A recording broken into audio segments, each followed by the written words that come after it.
De nos jours, on a l'image d'une Algérie, pays de départ de travailleurs vers la France. Ce que l'on sait moins est que ce pays était également une terre d'accueil pour les étrangers. Pendant l'occupation française, l'Algérie subit des bouleversements économiques, sociaux, culturels et en tant que colonie de peuplement, un choc démographique.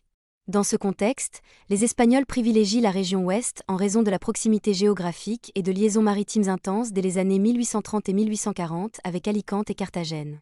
L'Oranie, département français de 1848 à 1962, a été une terre de peuplement à majorité hispanique, originaire des régions du Levant et d'Andalousie. Cette population migre pour fuir la grande misère et parfois l'instabilité politique qui régnait dans son pays. Outre le voisinage géographique, l'originalité de l'Oranie est également une proximité historique avec l'Espagne. Cette région est en contact avec ce pays depuis toujours.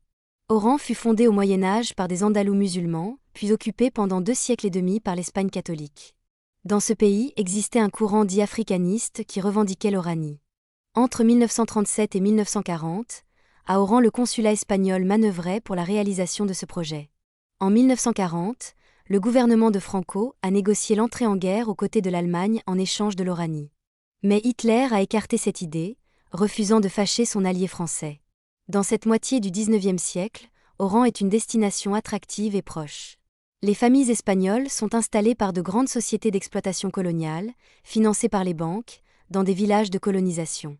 En fait, ces terres furent confisquées aux Algériens et les récoltes incendiées.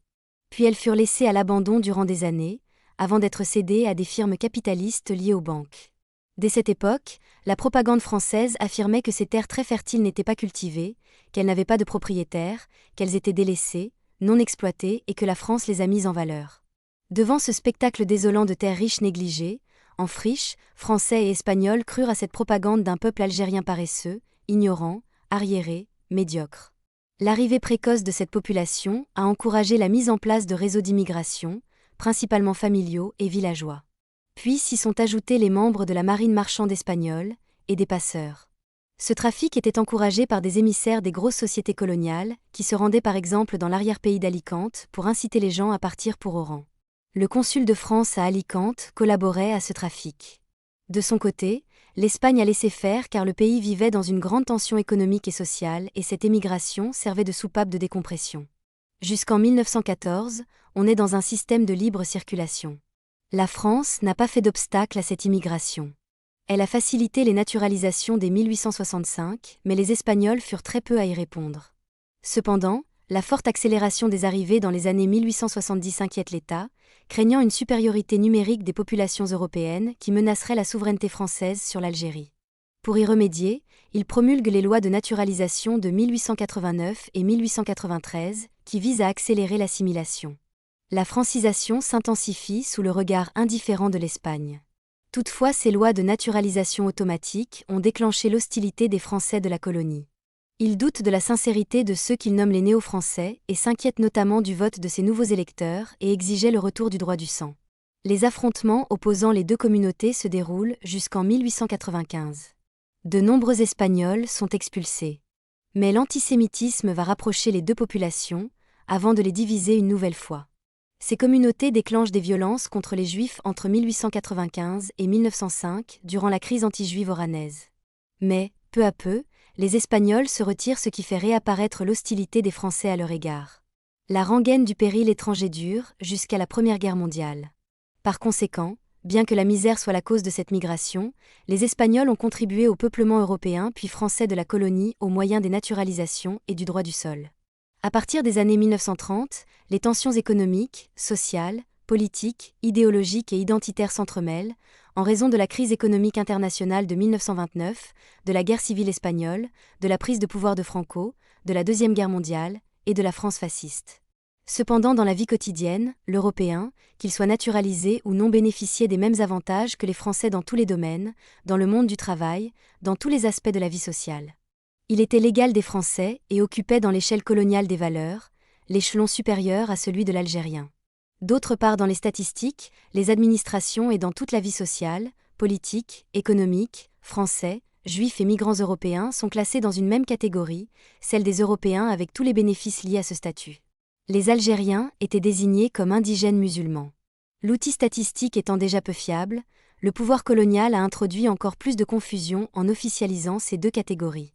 Notons que seuls les Juifs algériens ont ce statut de Français et d'Européens. Ceux issus d'autres pays, tels que le Maroc, et vivant en Algérie ne peuvent prétendre à aucun traitement de faveur, car ils ne sont pas indigènes d'Algérie. Ils demeurent des étrangers. Ainsi, dans cette société ségrégationniste, le parcours du migrant dépend de son origine ethnique et religieuse. Toutefois, à l'inverse des autres départements, en raison de la proximité géographique et des facilités de transport, certains Espagnols étaient des ouvriers agricoles saisonniers et restaient en Oranie le temps des récoltes ou de la taille de vigne puis repartaient en Espagne. Ils n'aspiraient pas à être français, mais tout simplement gagner de l'argent puis retourner dans leur pays. En effet, le visage de cette présence espagnole était multiple.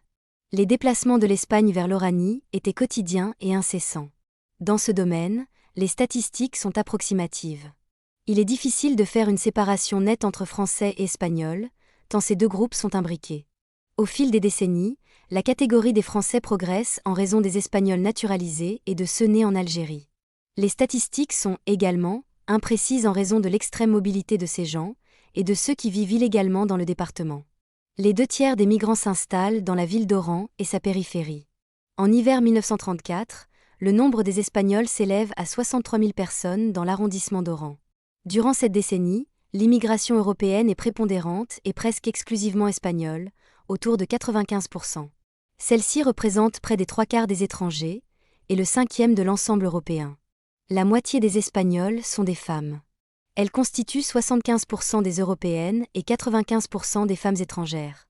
En nous basant sur les données fournies par l'annuaire statistique, environ 25% des étrangers, composés aux 2/3 d'Espagnols, sont salariés. En moyenne, le quart des Espagnols sont actifs. Dans les carrières, les embauches ont lieu en 1935 et 1937. Les employés de commerce et le personnel de maison sont la plupart des femmes originaires d'Espagne. Classés la plupart dans la catégorie des ouvriers, les migrants sont recrutés dans l'agriculture, plus du tiers des actifs, et le BTP, carrière, manutention, notamment maritime, secteurs dans lesquels les nationaux sont déjà très nombreux. Dans ces années, la législation française entrant en vigueur en Algérie est le contre-coup de la crise économique. Elle a pour objet, en premier lieu, déjouer les pratiques frauduleuses et les excès en matière de recrutement de migrants, puis de restreindre leur accès au marché du travail. La gestion de cette politique, dont les quotas sont le ressort essentiel, est confiée à l'Office public de placement d'Oran, créé en 1919. En réalité, l'efficacité de l'office est freinée par les moyens dérisoires qui lui sont alloués. Aux heures d'affluence, écrit un responsable de l'office en 1937, employeurs, chômeurs et étrangers s'y trouvent mêlés et bousculés dans une promiscuité déplaisante. À cela s'ajoute la ségrégation, en effet les Européens, en l'occurrence Français et Espagnols, sont avantagés. Un Algérien sans emploi depuis 2 mois dénonce cette discrimination. Dans une lettre adressée au maire d'Oran en 1934, il écrit « Et chaque fois j'ai été rudement servi par l'employé qui me déclarait qu'il n'y avait rien. Alors que l'on enregistre les demandes et coordonnées des Européens, les indigènes sont servis autrement. On les met simplement à la porte. » Dans ces années 1930, la conjoncture politique prévalant dans l'Oranie est en défaveur des militants socialistes, communistes et de la CGT. Par conséquent, les chômeurs algériens, français, espagnols connus pour leurs opinions de gauche étaient, également, discriminés.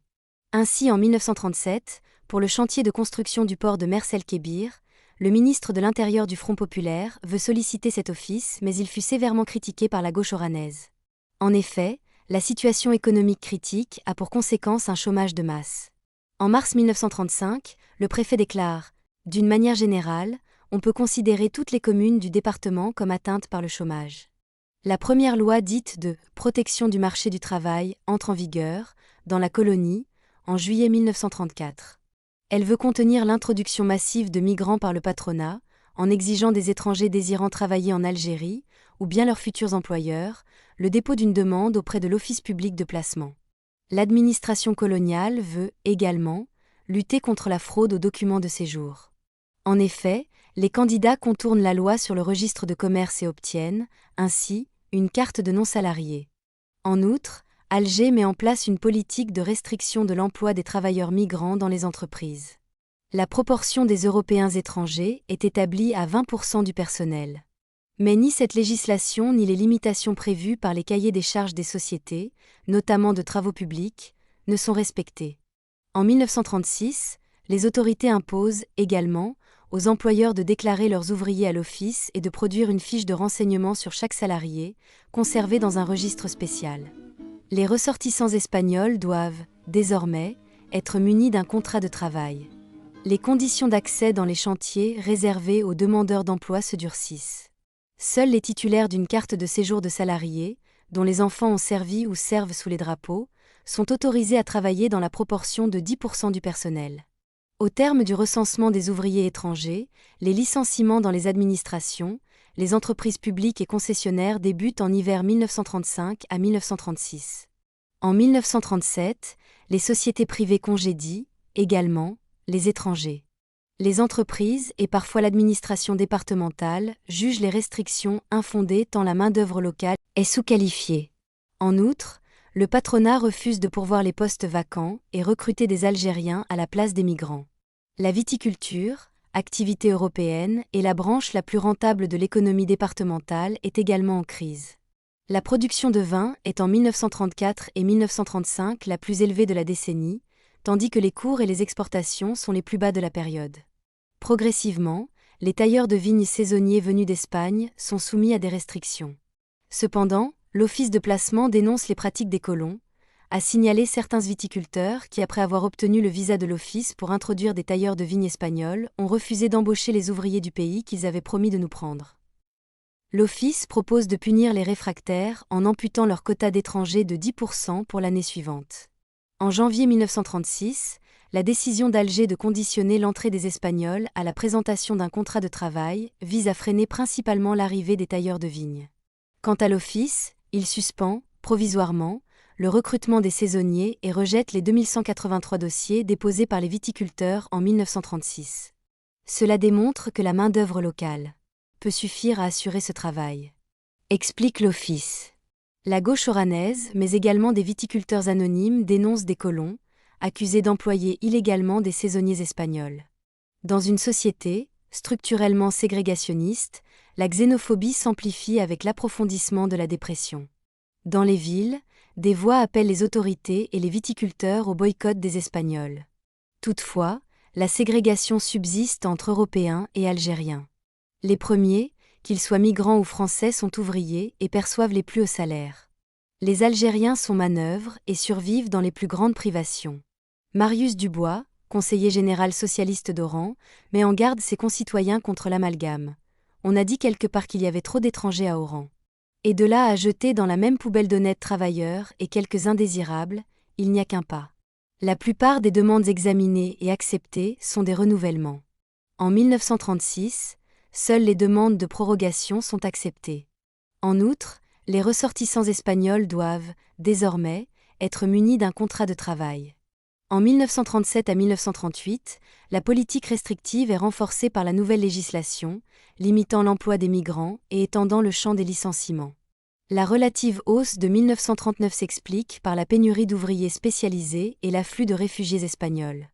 Par exemple, dans un des plus grands chantiers, celui du complexe thermal de Bouanifia, la gendarmerie recense en février 1938 96 Européens.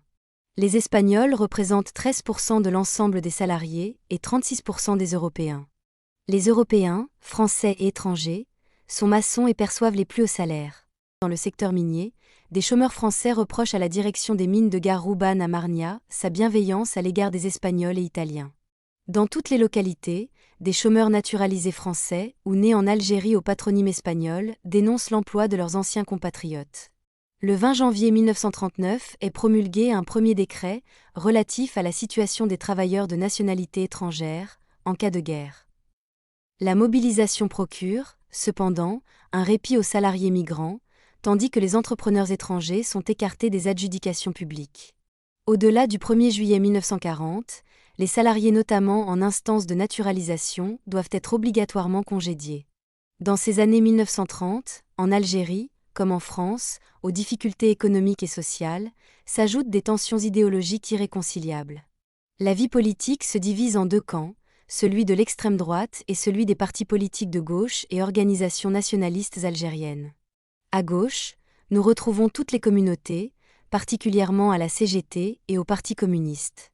Au sein de la droite algérienne, colonialiste, antisémite, xénophobe et anticommuniste, nous retrouvons des Européens, en l'occurrence des Français et Espagnols.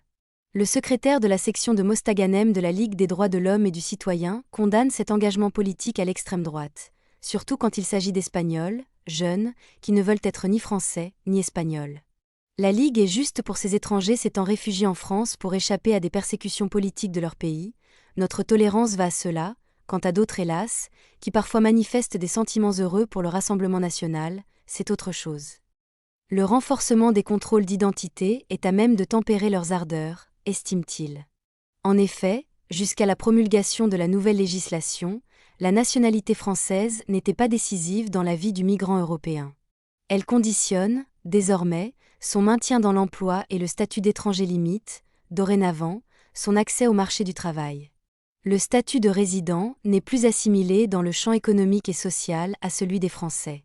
Toutefois, ceux qui sont recrutés et ceux qui ne sont pas licenciés gardent les privilèges liés à leur origine. Les réactions des résidents sont diverses. Oraniens depuis longtemps, certains expriment leur désir d'être français au moment de leur licenciement. En outre, le déclenchement de la guerre influe, également, sur les comportements. Des Espagnols refusent de demander leur naturalisation, ou la retirent. D'autres sont déjà français, mais souhaitent redevenir espagnols. L'Office demande un durcissement de la part des pouvoirs publics à l'encontre de ces personnes. En tout cas, la Commission décide qu'il y a lieu de se montrer impitoyable envers les étrangers qui, étant nés en Algérie, ont répudié la nationalité française après leur majorité, ainsi que pour les étrangers qui, ayant souscrit une demande de naturalisation, l'ont retirée depuis la déclaration de guerre. Bien que cette main-d'œuvre est devenue peu à peu l'élément essentiel de la colonisation de peuplement, l'assimilation n'a jamais été achevée. Le sentiment d'appartenance à l'Espagne demeure vivace chez certains. La France a instrumentalisé l'indigence de cette population dans ses propres intérêts. Ces Espagnols ont saisi une opportunité économique pour échapper à la misère. Ils migraient pour travailler et non pour accéder au statut de colon et affermir l'occupation française. En fait, cette population est restée modeste économiquement et ne possédait pas grand-chose. Les richesses du pays étaient dans les mains des grandes entreprises et banques françaises. Ces Espagnols ont échappé à la misère, au dénuement pour vivre humblement en Algérie. Mais durant la guerre de libération nationale, ils ont défendu le système colonial pour si peu de bénéfices et certains ont rejoint l'OAS. À Oran, cette violence extrême se poursuit bien après le cessez-le-feu. Prochainement, nous parlerons de la migration marocaine. Merci et à bientôt.